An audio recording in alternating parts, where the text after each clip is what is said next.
여러분은 어떻게 판단하고 계십니까? 의료 대란 문제 지금 해결되고 있습니까? 상황이 좀 더 호전되고 있나요? 전혀 알 수 없습니다. 암 환자들은 지금 수술 날짜를 잡지 못해서 난리가 났는데 정부는 여전히 대책을 세우지 못하고 있습니다. 국회의원을 지내셨고 지금 가톨릭 성모병원에서 교수로 재직 중인 신현영 교수 모시고 직접 얘기 나눠보겠습니다. 어서 오십시오. 안녕하세요. 자, 요즘 암 환자들은 수술을 받을 수가 없다 또는 날짜는 잡기가 더 어렵다 뭐 이런 상황이라던데요. 실제 좀 심각한가요? 예, 실제로 작년에 비해서 암 환자들 치료율이 급감을 했습니다. 네. 실제로 정부도 데이터를 발표했는데 작년보다 대학병원에 특히 상급 종합병원에서 암 환자 진료, 수술이나 아니면 항암 치료를 얘기하겠죠.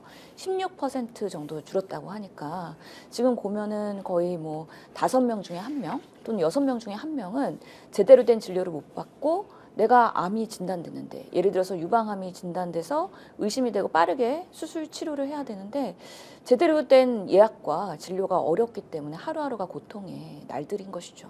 자, 그러면 통상적으로는 암을 이제 이렇게 진단받으면 그 병원에서 수술 날짜를 잡고 이렇게 가는 게 통상적이지 않습니까? 그런 게 지금 안 되는 겁니까? 아니면 진단 자체가 안 되는 겁니까? 보통은 우리가 건강검진을 국민들께서 뭐 1, 2년에 한 번씩은 받으시잖아요. 네. 그러다 보니까 뭐 그 검사를 건강검진센터에서 할 수도 있고요. 아니면 대학병원의 그런 검진센터에서 할 수도 있는데 아무튼 암이 의심되니 정밀 검사를 받으십시오. 라고 한다면 CT도 찍어야 되고 MRI도 찍어야 되고요. 아니면은 그 수술을 해야 될 부위에 조직 검사 나가서 정말 암세포인지 이런 것들을 확인하려면 결국에는 내가 원하는 병원에서 예약을 받고 진료를 받을 수 있어야 되는데요. 국민들께서는 주로 큰 병원에서 진료받길 원하시죠. 서울대, 뭐 아산, 삼성 이런 국립암센터를 포함해서 예약이 잘 안 된다. 그렇기 때문에 대기가 늘어나고 있다. 라는 거에 대해서 환자들의 입장에서는 내 몸에 암세포가 있다면 하루하루가 더 커질 수 있는데 한시라도 빠르게 진료받고 수술받아야 되는데 그러지 못한 거에 대한 상당한 스트레스가 있다. 라는 경험들을 현장에서 종종 제가 경험하게 됩니다. 자, 그러면 지금까지는 보통 그렇게 해서 이제 암 진단을 받고 수술 날짜까지 받는데 어느 정도 걸렸고 지금 요즘의 상황은 어떻습니까? 이렇게 통상적으로 숫자로 얘기할 수 있을지 모르겠습니다. 네. 근데 우리나라의 그 대한민국 의료 시스템의 장점은 저렴하고 접근성이 좋은데 그러면서도 가격이 싸다는 거죠. 그리고 의료의 수준은 높다.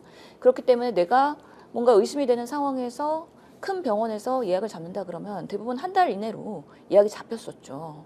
그런데 지금은 뭐 3개월 후에 와라 아니면 내년에 잡힐 수밖에 없다 또는 다른 데서 조직검사하고 와라 라고 하다 보니까 환자들 마음에선 초조한 마음에 여러 병원들을 동시다발적으로 예약을 하고 또 그러다 보니까 중복 예약이나 오히려 노쇼나 이런 불필요한 의료 시스템의 그런 이용들이 나타나고 있을 수 있습니다.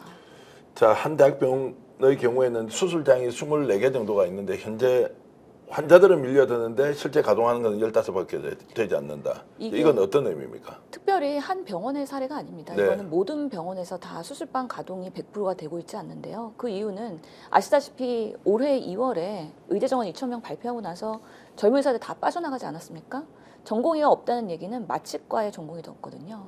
수술방이 20개, 30개 열려면 결국에는 마취과 교수들뿐만 아니라 전공의들 뭐 4년차, 3년차 같은 시니어 전공의들이 수술방 하나를 전담해갖고 열어줘야 환자 수술이 당연히 가능하겠죠. 근데 전공의들이 없다 보니까 당연히 전문의 중심으로 그 숫자가 축소가 되었고요. 그 전문의 수만큼의 수술방을 열 수가 있는 겁니다. 그렇기 때문에 대부분의 병원들이 수술방을 100% 가동을 못하고 결국에는 수술할 의사가 있어도 수술방을 열 수가 없기 때문에 진료 대기가 더 늘어날 수밖에 없는 것이죠. 자, 그러면 이제 대한민국은 원래 병원에서 암 진단받고 수술 빨리 하고 회복도 빨리 한다고 세계적으로 이름을 우리가 이제 명성을 가지고 있는데 지금 이런 게 이제 붕괴가 되어 버렸다. 그럼 개선될 가능성은 있습니까? 지금 상태로는 사실은 의대 정원 확대 문제가 해결이 안 되고 네. 대한민국 정부에서도 의료 개혁이라는 이름으로 계속해서 뭐 돌 맞고도 계속 가시겠다는 거 아닙니까? 예. 이게 개혁이기 때문에 우리는 양보할 수 없고 25년 정원은 뭐 1,509명 그대로 고수하겠다라는 상황에서는 젊은 회사들은 우린 들어오지 않겠다. 올해도 내년에도 라고 입장을 고수하고 있거든요. 자, 그 상황이 개선되지 않으면 이제 어떤 일이 벌어집니까? 그러면? 그러면 여전히 그 수술방에 가동률도 떨어질 수밖에 없고요. 예. 특히 지금 대학병원에서는 일부 병상은 축소해서 운영을 하고 있거든요. 왜냐하면 입원 환자를 받으면 전공의들이 당직을 쓰면서 사실 주요 그런 환자들의 처방이나 아니면 컴플레인에 대해서 의학적인 매니지를 했었는데 그게 불가능하다면 전문의들 중심으로 지금 교수님들이 번아웃되고 있지 않습니까? 네. 이 상황에서 특히 지역에 취약한 국립대 병원들이 더 빨리 무너지더라고요. 그래서 네. 많은 교수님들이 이탈하고 있고 병원에 사직을 하는 것으로 연속적으로 부작용이 나타나고 있는데요. 일례로 보면은 부산대 병원의 경우에는 보고되는 걸로는 19명의 교수님이 사직하셨다고 하더라고요. 그럼 한 명이 그만둬도 그 과는 무너질 수가 있는데 수많은 지방의 국립대 교수님들이 그만둔다. 그리고 수도권으로 취업을 한다. 결국에는 정부가 추진하려고 했던 필수 의료를 세우고 지역 의료를 살리려고 했는데 그 결과는 180도 반대로 나타나고 있는 이 딜레마 같은 현상을 좀 극복을 못하고 있는 것입니다. 자, 수도권보다 지방이 더 심하다. 이제 이런 말씀이고 오히려 이제 대학 교수들이 이제 서울로 이렇게 이제 이직을 하는 경우도 많다. 이제 이런 말씀인데 결국 이제 국민들이 받아야 하는 치료받을 권리 자체가 이제 아예 국가가 잘못된 정책을 선택함으로써 지금 이제 현실로 나타나 버렸는데요. 저는 이 상황을 우리가 코로나19 때 한참 우리 국민들이 건강 이슈로 상당히 힘들어하셨는데 그때는 자연적 재해라고 본다면 이런 잘못된 보건의료 정책으로 기본 의료 생태계가 무너지는 상황은 저는 거의 사회적 재난이라고 봅니다. 네. 그렇기 때문에 가만히만 있어도 그래도 의료계의 여러 가지 헌신으로 돌아가던 지금의 수준 높은 대한민국 의료가 상당히 후퇴하고 있고 이를 극복하기 위해서는 이번 정권뿐만 아니라 다음 정권에서도 수습하느라고 상당한 고생을 할 것이다 라는 걱정이 됩니다. 자, 신 교수님께서는 이제 국회의원도 지내셨는데 혹시라도 이런 겁니까? 아픈 게 죄입니까? 그 아픈 사람이 책임을 져야 한다. 치료받을 권리가 있는데도 요즘 분위기는 아프면 안 된다. 안 아픈 게 정부가 내놓을 수 있는 최선의 대책이다. 뭐 이런 거 있잖아요. 그러니까 아프면 스스로 괴롭기도 한데 아픈 게 무슨 죄냐? 이렇게 하면서 어디 병원 가면은 응급실이든 또 암 환자도 얘기하셨지만 갈 데가 없어요. 만약에 그런 상태를 국가가 방치한다 그러면 무정부 상태라고 보는 거죠. 예. 국민들이 자기가 아프고 자기가 뭔가 그런 취약한 그런 안보 상태에 놓여 있는데 내가 알아서 해결해야 된다? 그러면 국가가 없는 거라고 봐야 되는 것이죠. 그렇기 때문에 우리 국가는 국민들이 모두 다 남녀노소, 사회 경제적인 지위 막론하고 똑같은 의료 혜택을 받을 수 있도록 하는 게 우리 국가가 있는 이유지 않습니까? 그러면서 이 상황을 빠르게 수습하려는 노력을 해야 되는데 지금 벌써 8개월이 지났습니다. 근데 해결의 실마리는 보이고 있지 않는 게 참 답답한 심정인 것이죠. 정부가 아무런 대책을 내놓지 않으니까 이제 여기에 이제 우리가 적응해 가야 되지 않습니까? 국민은 국민대로 그리고 의료기관은 의료기관대로 또 의료 종사자들은 종사자들대로 희한한 일이 벌어지고 있다. 이게 국가를 향해서 따지는데 국가가 아무런 대책을 내놓지 않아요. 그러니까 각자 이제 도생이라는 말이 있듯이 살기 위해서 적응하고 해석하고 있다. 이제 이런 좀 절망적인 상황을 일단 현장에서 경험하시잖아요. 실제로 병원도 병원대로 적응을 해가고 있죠. 예. 전공의들이 없는 자리를 전문 간호사가 메꾸고 있고 그리고 환자분들은 내가 정말 아플 때 어떻게 해야 되는지에 대한 각자 도생에 뭔가 비법을 마련해야 되는 상황이 되는 것입니다. 뭐 요즘에 그 잘 사는 분들은 이민을 많이 가신다고 하더라고요. 여러 가지 제도적 제약 때문에. 정말 대한민국이 건강하고 안전한 나라인가에 대해서 국민들이 많이 불안해하시는 것 같고 정말 내가 아플 때 어떻게 인맥이라도 써서 어떻게 가야 되나? 라는 그런 편법에 대한 고민까지 해야 된다 그러면 이거는 정당한 의료 시스템이라고 그리고 작동하고 있다고 볼 수가 없는 것이죠. 정말로 이해가 안 되는 이제 부분입니다. 그런데 이제 우리는 증거를 가지고 정부에서 하고 있는 의료 정책이 잘못됐기 때문에 뭔가 심각한 피해가 발생하고 있다. 많은 얘기를 듣는데 이제 통계적으로 잡히는 것은 예를 들어 초과 사망률 같은 경우는 현재 통계적으로 좀 잡혀서 응급 환자가 좀 더 많이 돌아가신다거나 또는 경증 환자의 좀 사망률도 높아진다거나 이제 이런 것들이 국회 국정감사 과정에서 나오던데 실제 좀 그런가요? 실제로 그럴 가능성이 있는데 아직까지는 데이터를 분석하는 데는 시차가 걸리기 때문에 명확하게 의료 대란으로 인해서 초과 사망이 늘어났다라고 단정 지을 수는 없을 것 같습니다. 네.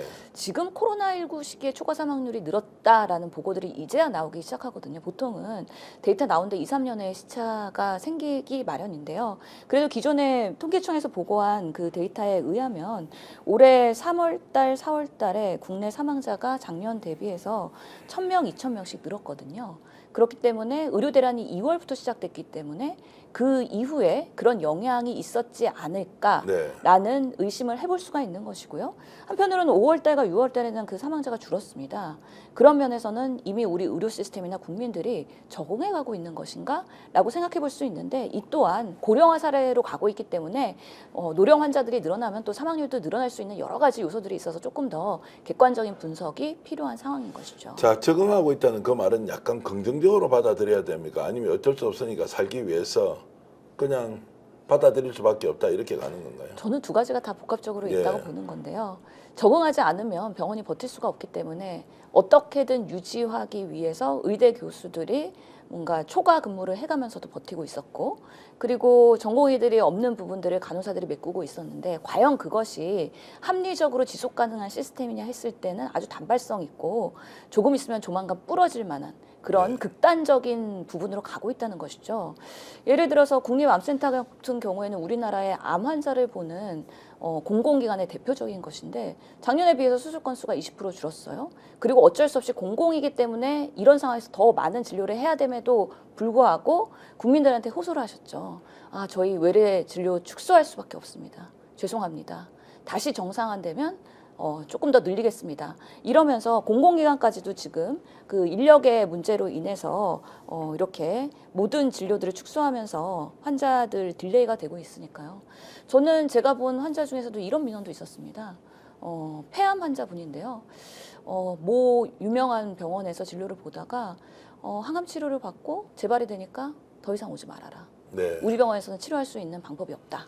라고 하면서 매몰차게 조금 그 환자가 의사에게 매몰찬 얘기를 듣고서는 상처를 받고서는 다른 병원에 헤매게 되는 그런 상황이 있었기 때문에, 아, 지금 같이 우리가 생활이 빡빡해지면은 상대방에 대한 배려나 아니면 최선을 다할 수 있는 그런 상황이 안 되고, 그러다 보면은 열악하게 우리 환자들 중에서도 꼭 치료가 필요한 사람 우선순위를 하면서 뭔가 더 많은 치료를 할 수 있는 포용성이 떨어지고 있다라는 생각도 듭니다.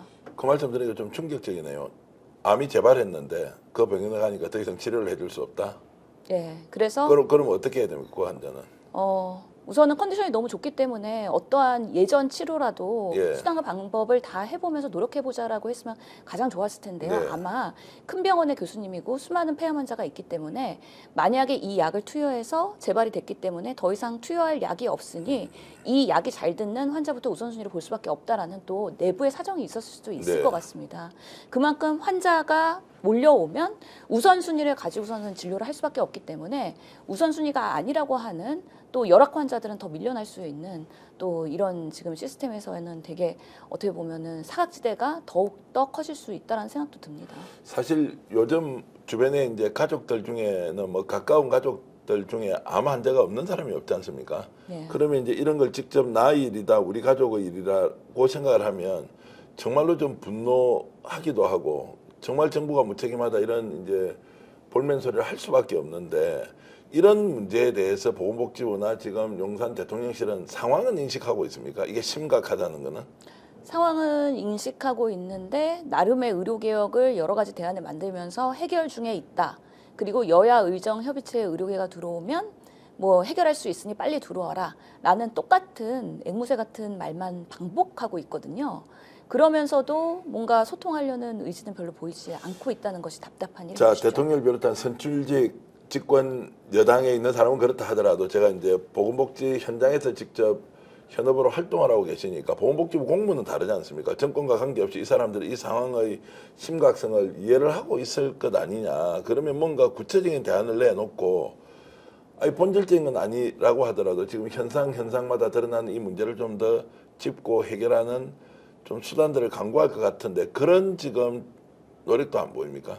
지금 행정부도 많이 정치화됐죠. 예. 그래서 장관과 차관은 결국에는 대통령실의 눈치를 볼 수밖에 없고 그쪽과 발맞추어 갈 수밖에 없기 때문에 이런 상황에서의 수습은 큰 그림에서의 그 대승적인 타결이 되지 않으면 소소하게 해결할 수 있는 문제가 아니라고 생각을 하고요. 더더욱이 지금 날씨가 추워지고 있지 않습니까? 그래서 독감 예방접종 하시고 이제 뭐 심근경색 같은 심혈관 질환이나 아니면 호흡기 질환이 앞으로도 늘어날 텐데 대부분의 병원들이 특히 대학병원의 호흡기내과가 너무 번아웃이 돼서요. 네. 예약이 올해는 안 잡히더라고요. 예. 그래서 내년에 호흡기내과 환자를 볼 수가 없어서 폐렴이나 이런 당장 치료가 위중한 분들은 저희도 작은 병원으로 계속해서 보내고 있는 상황이고요. 특히 제가 환자 보면서 하는 많은 소요하는 시간들이 그래서 이분을 어느 병원으로 보낼 수 있을까? 2차 병원에 어디가 받아줄까? 이런 고민들을 보호자와 같이 하면서 병원을 연락하는 일들도 상당한 시간 소요가 필요한 일입니다. 제가 비유를 하자면 KTX 저도 이제 뭐 부산, 대구, 대전, 서울 이렇게 왔다 갔다 하지 않습니까? 네. KTX가 갑자기 이제 운행 중단을 선언했어요. 정부의 잘못으로. 그래서 알아서 대전 가고 부산 가고 대구 가라. 이렇게 하면 어떤 식으로 가기는 갈 거 아니에요. 지금 우리나라의 의료 체계가 지금 그런 것과 비슷한 상황이냐. 정말로 그런 생각이 좀 듭니다. 비유가 매우 적절하다고 저는 생각하는데요. 예. 그러면 우회해서 갈 수 있고 버스 타고 가고 아니면 돌아서 가고 어떻게든 내려갔다 다시 올라오고 수단과 방법을 가리지 않고 할 텐데 매우 비효율이 예. 발생하면서 골든타임이 늦춰질 수 있는 것이죠. 자, 그럼에도 불구하고 이것을 의료개혁이라고 계속 얘기하지 않습니까? 이게 의료개혁 맞습니까? 의료 전문가로서 한번 말씀해 주시죠. 의료개혁 맞아요? 지금 정부가 얘기하는 의료개혁에 여러 가지 방안들이 있거든요. 예. 근데 가장 큰 중심에는 의대정원 2,000명 확대가 있죠. 그것과 전제하면서 같이 가겠다고 하면 그것은 의료계가 바라보는 의료개혁이 전혀 될 수가 없다. 네. 이미 의료계와 신뢰가 저하된 상황에서 의료개혁을 정부가 의료에 다 쓸어버리고 새롭게 사람을 다 꽂아 넣을 거야 라고 할 수는 없지 않습니까? 네. 기존에 수많은 명의들이 있고 실력자들이 있고 그들이 대한민국의 의료를 이끌어 왔는데 그들과 상호 신뢰 간의 존중을 하면서 정말 잘하는 건 더 키워주고 부족한 부분이나 못하는 부분에 대해서는 바꿔주고 이런 것들이 개혁이 되어야 되는데 이번 정부 의료계 내의 시스템과 의료계의 생태계를 몰라도 너무 모른다. 그런 상황에서 정치적으로 의대정원 확대를 이용했다라고 하는 것이 가장 큰 실책이지 않을까 생각합니다. 자, 지금 군의관 문제도 얘기를 좀 해봐야 하는데요. 군의관이 이제 급격하게 수가 줄어들고 있다. 이제 한 해에 한 1,500명 정도 들어오던 군의관이 최근에 한 600~700명 정도로 이제 반토막이 났는데, 자, 이 문제는 그러면 군에 가 있는 자식들 보낸 부모의 마음으로는 굉장히 심각한 문제지 않습니까? 여기에는 뭐 대책이 좀 있나요?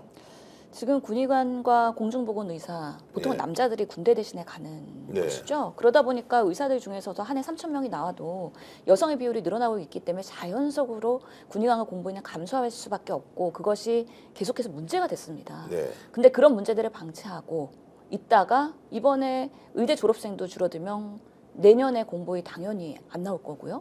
그리고 군의관도 이번에 전공의대 4년차가 졸업하고서 전문의 따야지 군의관으로 가는 거잖아요.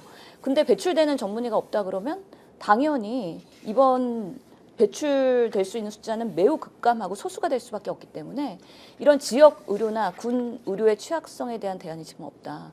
오히려 그런 상황에서 대학병원에 전공이 없다고 공보의대 차출해가고 이런 방식으로 땜짓이 처방을 하면서 오히려 지역에 있는 농어촌에 있는 우리 어르신들 만성질환 약 처방 받아야 되는데 의사가 없어서 처방 못 받고 이런 정말 보건 지소는 더 열악해질 수밖에 없는 그래서 우리의 의료의 혜택을 빈익빈 부익부가 되는 그런 상황을 지금 우리가 직면하고 있다고 생각합니다.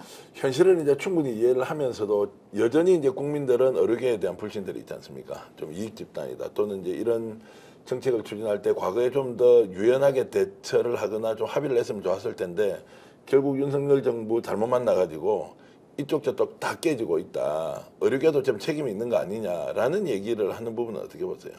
의료계에서도 사실 이런 상황을 초래할 때까지 극단으로 갈 수밖에 없었던 거에 대한 매우 속상함이 있죠. 근데 의료계 내에서도 보면은 세대 간의 갈등이 있습니다. 네.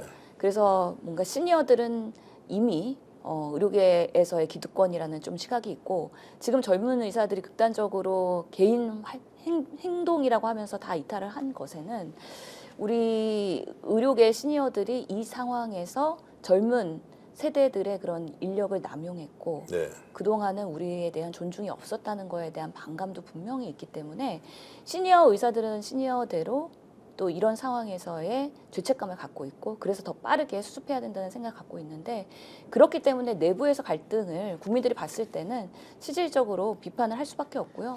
저는 이런 2020년에도 의대 정원 확대가 되면서 또 한 번 파업이 있었고 24년에 이렇게 올해도 할 줄 몰랐는데 내년까지도 갈 수 있는 상황에서 의료계 내에서도 리더십이 변화가 꼭 있어야 된다고 생각을 합니다.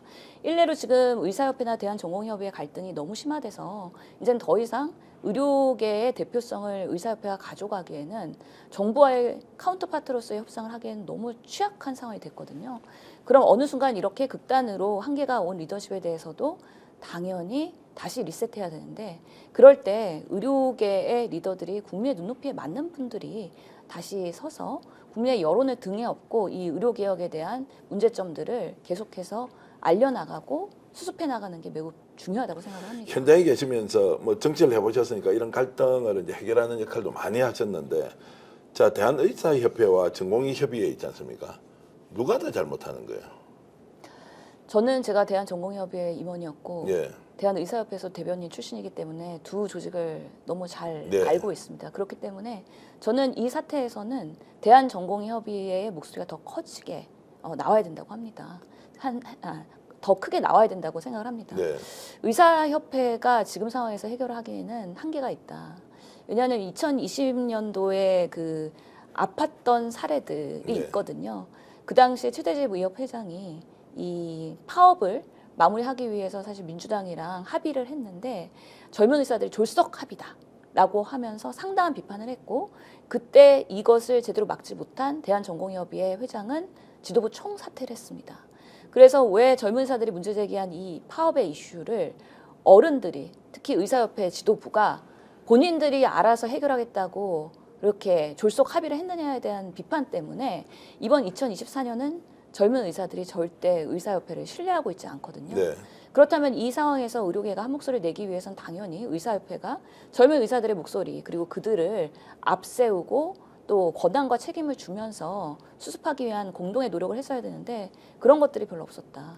그런 면에서 이번에 의사협회 리더십이 상당한 타격을 받았고, 특히 최근에 회장 개인의 그런 여러 가지 구설수 때문에 앞으로 탄핵의 위기를 또 한 번 맞게 되는 11월이 될 것 같다라는 생각이 듭니다. 지금 뭐 다음 달로 이제 예정이 이미 됐더라고요. 이제 11월 10일 날 불신임 투표를 하고 이면택 대한의사협회장이 아마도 이제 대의원들한테 불신임을 당하면 탄핵이 되는 이제 역대 의협회장 중에 두 번째 사례가 되는 거죠. 자, 그런 것까지 이제 지금 생기고 있으니 정부에서 잘못하고 있는 이 의료 대란과 관련된 문제, 의사들이 한 목소리를 못 내고 거기에서도 내부 갈등이 일어나 버리니까 오히려 정부의 실책을 덮어주는데 의사들이 정말로 가장 비판하고 있는 정부 편이 되고 있다. 제3자 쪽에서 보면. 그래서 국민은 도대체 뭐냐, 이제 이런 생각이 듭니다. 매우 안타까운 일인 것이죠. 예. 의료계가 좀 더 이럴 때 단합해서 정말 좋은 의료개혁을 하기 위해서 어떤 방안이 있는지에 대해서 전문가 집단으로서 대안도 내고 좀 더 여론을 끌고 간다면 분명히 제도적으로도 성과를 갈 수 있을 텐데, 지금의 리더십으로는 어렵다는 게 사실은 의료계 내에서도 한계와 솔직히 국민들이 봤을 때 아사리판 아니야 이렇게 보시는 거거든요. 그렇기 때문에 참 의료계도 어려운 부분이 있다. 왜냐하면 엘리트 집단이라고 하면은 또 나름의 본인들의 목소리를 크게 내면서 또 이권을 가져가려고 하는 부분들이 분명히 생기거든요. 그래서 저는 여의도 정치를 보면서 참 의료계 내부의 정치와도 유사하다. 그래서 사람들이 모이면 이렇게 갈등을 하면서 해결의 노력보다는 뭔가 본인들의 그런 이익을 위해서 그렇게 이 사안을 끌고 가는 부분들이 또 한편으로는 보이는 것이 참 문제점이라고 생각을 합니다. 의료계가 리더십을 복원시킬 수 있습니까?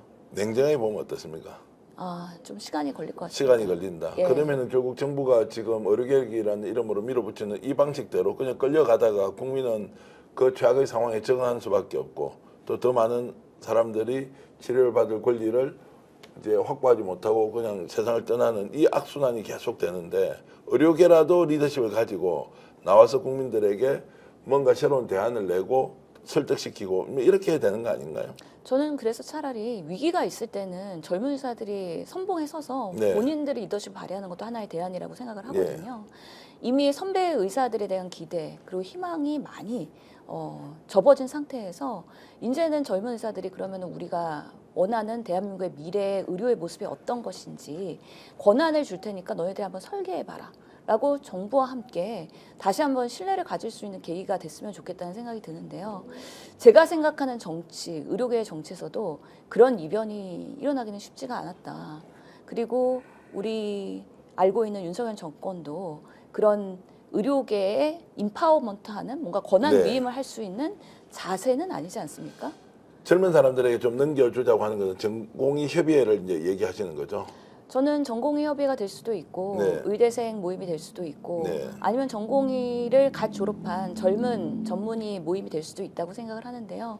젊은 의사들이 그동안은 사실은 결혼하고 임신 출산하고 그리고 병원에 취직하고 적응하고 그러느라고 세상 일 돌아가는데 사실은 여유를 갖지 못하고 어떻게 보건의료 정책이 결정되는지에 대해서 잘 경험하지 못했던 그동안의 취약성이 있습니다. 근데 이제 이런 여러 가지 파업들을 경험하면서 세상에 눈을 뜨고 우리가 목소리 내야 되겠다라고 하는 과정에서 지금 현장에서 다 뛰쳐나왔지만 뭐 쿠팡에서 물류센터에서 일하는 친구들도 있고 아르바이트하고 세상이 녹록지 않다는 거를 경험하고 있다고 저는 생각하거든요. 네.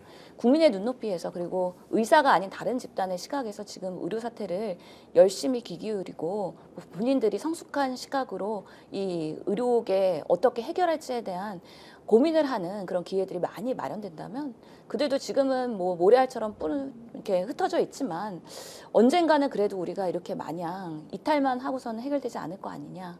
우리가 좀 해결해보자. 이런 좀 건강한 목소리들이 나올 수 있지 않을까. 근데 그때까지는 시간이 상당히 많이 걸릴 것 같고요. 지금으로서는 윤석열 정부에 대한 불신이 너무 크기 때문에 우리가 들어와서 뭔가 협의체를 만들든 협상을 하든 결국에는 대통령실 안 움직이는데 우리가 그게 무슨 의미가 있어? 라는 불신 때문에 그래서 어떠한 논의도 이루어지지 못하고 있는 것이다. 자, 그래도 이제 현실인지라 지금 뭐 다급한 문제 정리하려면 전공의 협의회가 지금 공식 단체로 있는 거 아닙니까? 예. 대학생 모임 이런 게 따로 또 있기도 합니까? 그거 좀 인정해주는 단체인가요? 의과대학 예. 연합이 있습니다. 의대협이라고 하는데요. 그것은 의대생 모임의 예. 그런 집단이고요. 대한전공의협의회는 그 대한의사협회 산하의 공식 단체입니다. 네, 네. 그렇기 때문에 의대생들 그리고 전공의들은 핵심 두 단체가 있는 것이죠. 네. 근데 지금 대전협의 회장인 박단 회장도 혼자서 결정할 수 있는 건 없습니다. 결국에는 모든 사안에 대해서 만약에 그들이 요구하는 7대 요구안이 있는데요. 그런 것들이 대통령이 받아들일 수 있는 상황이 된다고 하면 아마 박단 회장도 전공의들한테 투표를 하거나 합리적인 의사 결정을 거쳐서 우리가 뭔가 이것을 수용할 것인지 아니면 지금의 상황에서 그냥 유지를 할 것인지를 판단하게 되는 순간이 오지 않을까라는 생각은 합니다. 자, 이 말씀 듣고 보니 시청 여러분 어떻습니까? 지금 제 판단으로는 대책이 없다 이 말씀밖에 못 드리겠어요. 정부도 예. 대책이 없고 또 의사단체도 대책이 없고 근데 국민들은 그 사이에 끼어서 이러지도 저러지도 못하고 아픈 사람만 무조건 손해보는 이 구조 위에 있는 것 같아서 예. 그래도 대책을 내놓는 게 정치고 대책을 내놓는 게 그리고 의사들이 해야 할 일인데 자 이거 어떻게 할 거냐 이제 이렇게 좀 질문을 던져보겠습니다. 어떻게 해야 됩니까? 제 주변에 그 의사 선생님들 사실은 뭐 민주당 지지자분들은 아니죠. 네. 그런 분들이 저한테 종종 와서 여쭤봅니다. 그래서 이번 정권 탄핵은 언제 민주당이 시킬 거야? 이런 질문들을 하는데 제가 격세지감인 게 제가 민주당 의원으로 이제 비례대표 1번으로 들어갔을 때 많은 의사들이 왜 민주당 갔어? 라고 물어보면서 사실은 이해를 못 하셨었거든요. 근데도 이번 의료 사태를 겪으면서 의사분들이 민주당에 대한 기대가 많이 높아지셨습니다. 네. 그리고 이번 사태를 해결하기 위해서는 결국에는 정권이 끝나야지 해결되는 거 아니야? 라는 생각을 할 정도로 지금의 대통령의 모습은 답답하다라는 생각을 갖고 있는 것이고요. 저도 빠르게 해결을 하고 싶습니다. 지금 보면은 외국인 환자들이 사실 중동에 있는 부호들 여러 국가들의 환자들이 대한민국의 의료 투어를 왔었어요. 그래서 수술도 받고 성형도 받고 하면서 국익 창출이 됐었는데 국제적으로 소문이 다 났습니다. 그래서 환자 유치하려고 그러면 너네 나라에 의사 없다며? 네. 라고 하면서 외국인 환자 유치가 안 되고 있는 상황이거든요. 정말 대한민국 의료가 이렇게까지 위축되게 될 수밖에 없는 상황을 빠르게 극복하지 않으면 이거는 국가 동력이 상실이고 외교적인 문제도 될 수 있다는 생각이 들어서 저는 조금 더 절박한 마음으로 이것을 정부 여당이 해결해야 된다고 생각을 하는데요. 오늘 한동훈 대표의 100일 취임사에서도 여야 의정 협의체 빠르게 가동하겠다고 하지 않았습니까? 근데 실제로 지금 들어와 있는 두 단체는 의대 학장단의 모임이고요. 그다음에 의대 교수들 대표의 모임입니다. 그렇기 때문에 아직까지는 젊은 의사들이나 당사자들이 들어와 있지 않는데요. 만약에 의료개혁을 한다고 했으면 당사자들이 들어와야지 개혁이 되는 거 아닙니까? 노동개혁을 한다 그랬을 때 노조가 없이 개혁을 합니까? 재벌 개혁한다 그러는데 재벌의 뭔가 피해자들과 국민들이 없이 재벌만 데려다 놓고서는 논의를 할 수 있지는 않지 않습니까? 그래서 한동훈 방식으로의 여야 의정 협의체가 잘 가동되기는 지금 매우 요원한 상황이다. 너무 의료계에 대한 이해가 아직까지도 너무 적은 거 아니냐에는 답답함이 있습니다. 하도 국민 앞에서 뻔한 이야기, 뻔한 거짓말 많이 해가지고 지금 뭘 한다, 개혁하겠다 말겠다 이것이 이제 결과적으로 어떤 이제 상황을 낳았는지 뭐 여러분들 잘 아실 것 같고요. 자, 결국 그 말씀은 이제 윤석열 정권이 무너지거나 아니면 윤석열 정권이 끝나거나 임기를 채우고 그때 가서야 이제 의료개혁 문제도 뭔가 돌파구가 나온다 이렇게 봐야 하는 겁니까? 의료계에서는 그런 인식들이 상당히 있고요. 그럼에도 불구하고 지금 여야 의정에 희망을 갖고 있는 교수님들은 그래도 대화 소통은 해야 되는 거 아니냐. 누군가는 조금 더 뭔가 목소리 내야 되는 거 아닌가에 대한 책임감, 일말의 책임감을 가지고 들어오신 건데요. 그분들이 뭔가 개혁과 협상의 주체가 될 수는 없다라는 생각이 들고 그분들께서 뭔가 결정사항이 나왔다고 했을 때 젊은 의사들이 들어오기는 매우 힘들 거라는 생각이 듭니다.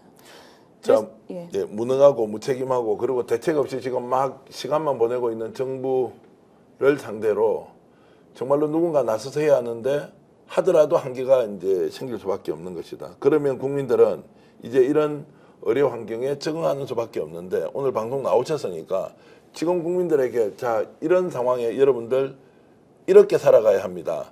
라고 좀 조언을 해주신다면 어떤 게 있겠습니까?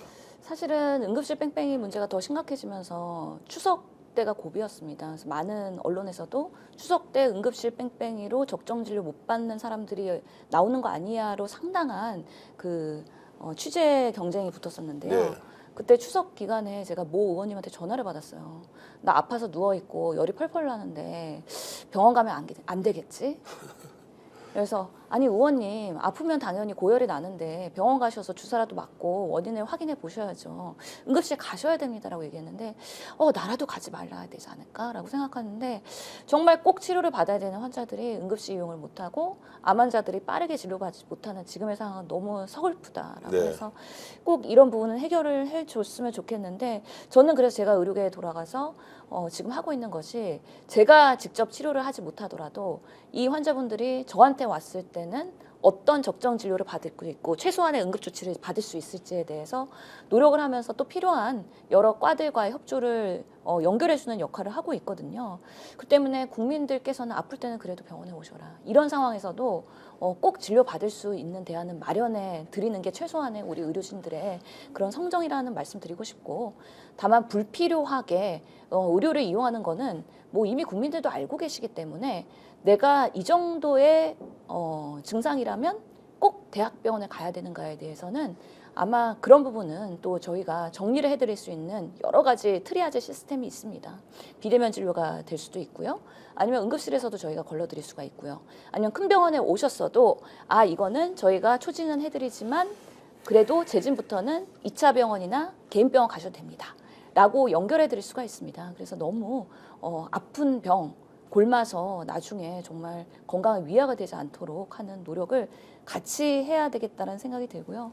저는 많은 세상이 바뀌었다고 생각합니다. 이제 세상의 주체는 젊은 세대라고 생각하기 때문에 의료계에서도 조금 더 젊은 의사들의 리더십이 세워질 수 있도록 저희도 같이 노력을 하면서 해결 수습을 하기 위한 노력을 하겠습니다. 그 신 교수님이 답변하면서 이제 눈물을 잠깐 보이시면서 그래도 환자들은 병원을 찾아가야 한다. 어떻게 되든 찾아봐야 하고 절대 집에 있으면 안 된다. 이제 이 말씀을 하시면서 저도 굉장히 가슴이 좀 아픕니다. 어찌됐든 정치가 해결해내지 못하는 부분은 국민들은 살기 위해서 찾아다녀야 하는데 그 찾아다니는 결과가 어떻게 나오든 정말로 의사로서 또는 이제 정치인 출신으로서 이런 상황에 대해서 굉장히 안타깝고 답답하고 솔직히 좀 괴로우시죠. 너무 속상한 게요. 사실은 이게 의료계와 정부의 신뢰가 너무 멀어져서 예. 처음에 사건이 발생했을 때는 사실 전공의들 수사받고 조사받고 이러면서 끌려다니지 않았습니까? 네. 그러면서 우리가 이렇게 잘못된 보건의료 정책으로 인해서 오히려 정부가 심판받아야 되는데 의사들이 끌려다니는 상황들이 네. 발생한 겁니다. 그것에 대한 젊은 의사들의 트라우마가 정부의 불신으로 강력하게 사회의 저항감과 반항감으로 이제는 공고해졌다는 거. 예. 그렇기 때문에 우리는 웬만해서 못 들어간다. 들어가고 네. 싶어도 못 들어간다. 예. 라는 그런 마음 아픈 우리 후배들을 보면서 안타깝다는 생각이 들고요. 저도 정치를 하면서 수많은 그런 정부의 답답함과 정말 권력 남용, 공권력 남용에 대해서 경험을 했지만 우리 순수한 의사들이 왜 이런 것까지 경험을 하면서 지금 시대를 살아야 되는지, 그래서 환자를 보고 싶어도 보지 못하는 상황이 돼야 되는지는 너무 안타깝다 생각합니다. 자, 의사를 이제 범죄자 취급하면서 너희들이 우리 사회에서 얼마나 많은 혜택을 받았는데 자, 우리가 요구하는 이런 것들을 받지 않느냐라면서 일방적으로 폭력적 행위를 했던 윤석열 정권에 대해서 이제 국민들이 기억하고 있을 테고요. 지금 현재 상황에서도 그래도 이 문제를 해결하기 위해서 힘을 모으는 의사들이 있죠. 또 주변에 있는 단체들도 이거 해결해 보자고 나서는 사람들이 있지 않습니까? 그분들은 지금 어떤 노력하고 있습니까? 정부가 아무리 이렇게 무책임하게 있다고 하더라도 그냥 손 놓고 있지는 않을 거 아니에요. 얼마 전에 이재명 대표도 박단 정공회장을 만났고 네. 민주당도 이 의료 대란에 대한 TF가 있기 때문에 야당이지만 제1당으로서의 이런 상황에 대해서 해결하기 위한 노력을 열심히 하고 있습니다. 물론 결정권은 행정부, 대통령이 갖고 있기 때문에 어디까지 바꿀 수 있을지에 대해서는 책임감 있게 확신할 수는 없겠지만 계속해서 우리 정치가 그런 협상과 협력의 테이블에서 이 아젠다를 가져가야 되고 지금 상당히 우리 정치가 혼탁하지 않습니까? 김건희 여사 이슈, 명태균 매일매일 기사로 도배되고 있기 때문에 지금의 의료 대란은 국민들의 마음에서 그리고 언론의 관심에서 많이 떨어졌습니다. 하지만 매우 심각하고 결국에는 지금의 상황들이 하루하루가 의료의 질 하락으로 가고 있기 때문에 당장의 눈앞에 보이는 사망 환자가 없더라도 암 환자든 아니면 수술 환자든 1년, 2년 후에는 분명히 그 수치들이 뭔가 의료의 질 하락에 대한 국민 피해로 가는 데이터들이 분명히 나올 것이다. 그리고 지금 이렇게 사고치고 수습하기 위해서 상당한 10조, 30조 예산을 투입하고 있는 정부의 모습인데요. 지금 건강보험 재정의 악화도 매우 심각한 문제거든요. 특히 고령화에서는 의료 이용이 늘어날 수밖에 없는 상황인데 이런 재정 건전성을 중요시하는 정부가 사고치고 수습하느라고 돈을 다 써버린다면 정말 지속 가능한 우리 국민의 100세 건강 안정적인 시스템을 누가 만들 것인지에 대해서 정말 답답합니다. 그래서 저는 정부도 인적 쇄신을 하고 이제 반 정도의 임기가 돌아섰기 때문에 조금 더 나은 대한민국을 위해서 우리가 어떻게 낮은 자세로 국민을 섬길 건지에 대해서는 진정성 있는 모습을 보이지 않는다 그러면 또 국민들이 선고로 심판하실 거라고 생각을 합니다. 자, 이런 이제 극단적 불신이 과연 이제 치유가 될 수 있느냐, 또 치유가 된다면 의료 체제의 복원 또는 더욱더 이제 발전시키는 이런 방향으로 가기 위해서 기간은 얼마나 걸리겠느냐, 이런 질문을 드리면 어떻게 답변하십니까? 교육은 100년 대계라고 하잖아요. 예. 의대 교육과 의사의 양성도 100년 대계입니다. 10년, 20년, 30년까지 걸릴 수도 있겠다라는 생각이 듭니다. 당장 눈앞에 내년만 하더라도요. 25년도에 신입생들이 들어왔을 때 더블링 되면서 7,500명이 동시에 수업을 받아야 되는 그런 불가능한 사태가 발생을 할 것이고 또 실제로 신입생들이 수업을 듣겠다고 할지 아니면 현장을 또 같이 이탈할지에 대해서도 그 누구도 장담을 못합니다. 그래서 지금 상태에서 밀어붙였을 때 결코 시간이 1년, 2년 지난다고 해서 이 사태가 해결되기는 어려울 것 같다는 생각이 듭니다. 이것을 누군가는 수습할 수 있는 아주 현명한 지도자가 같이 의료계랑 연대하면서 힘을 모았으면 좋겠다는 생각도 듭니다. 자, 정치인 출신으로서 지금 윤석열 정권 또는 윤석열 대통령 그리고 의료 대란을 수수방관하는 지금 정치권 집권 여당의 모습 이런 걸 종합적으로 평가하면 어떻습니까? 차라리 아무것도 안 했으면 나빠지지도 않았을 텐데 네. 뭐라도 했기 때문에 오히려 무능을 보였다는 것이죠. 네. 그러면서 기존에 있는 시스템을 파괴하고 국민들의 건강과 의료 생태를 망가뜨렸기 때문에 이런 부분에 있어서는 점수로 평가할 수 없을 정도로의 보건의료 정책에 있어서는 매우 낮은 수준이었다라고 하는 것에 대해서 분명히 국민들도 질타하고 의료계도 냉정한 평가를 할 겁니다. 심판해야 된다고 보십니까? 이런 부분에 있어서는 해결 못한다고 했을 네. 때는 당연히 심판받아야 된다고 생각을 네. 하고요. 더 잘할 수 있는 사람이 빠르게 수습하는 것도 한 방법이다. 심판은 구체적으로 어떻게 이루어지는 게 맞다고 보십니까? 여러 가지 방식이 있겠죠. 네. 지금 민주당이 11월 달부터는 롱패딩을 입는다고 하지 않습니까? 네.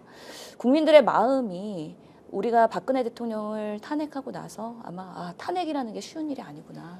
그리고 탄핵만이 정답은 아니구나라고 생각하는 중도층들이 있을 것 같습니다. 이분들의 마음이 어느 순간 임계점으로 가면 저는 분명히 여러 가지 정권의 위험성들이 더욱 크게 실질적으로 다가올 거라고 생각을 하는데요. 요새 하루하루의 그런 정치권 뉴스를 보면은 매우 살얼음판입니다. 정말 엄중한 시기라고 보고요. 또 조금 더 많은 정보들이 그리고 이 정권에서의 여러 가지 국민들이 납득할 수 없는 사안들이 드러난다고 하면은 저는 의료 대란과 더불어서 분명히 이 정권이 오래가지 못할 수도 있겠다라는 생각도 하게 되더라고요. 의료 대란 문제에 대해서 반드시 책임을 물어야 한다. 그 책임을 묻는 방식은 국민들이 선택할 것이다. 이런 말씀 진인영 교수께서 해주셨는데요. 더불어민주당 국회의원을 지냈고 지난 21대 국회에서 더불어민주당 비례대표 1번으로 들어가서 4년 동안 의회에서 활동을 하시고 지금 가톨릭대학 서울성모병원에서 교수로 재직 중이신데요. 자, 의료계가 지금 겪고 있는 현장 상황 상세히 여러분들과 함께 들어봤습니다. 진인영 교수님 고맙습니다. 네, 감사합니다. 자, 오늘 고소의 전략 여러분 어떻습니까? 구독, 좋아요를 통해서 스픽서 계속 응원해 주시길 바라겠습니다. 시청자 여러분 감사합니다.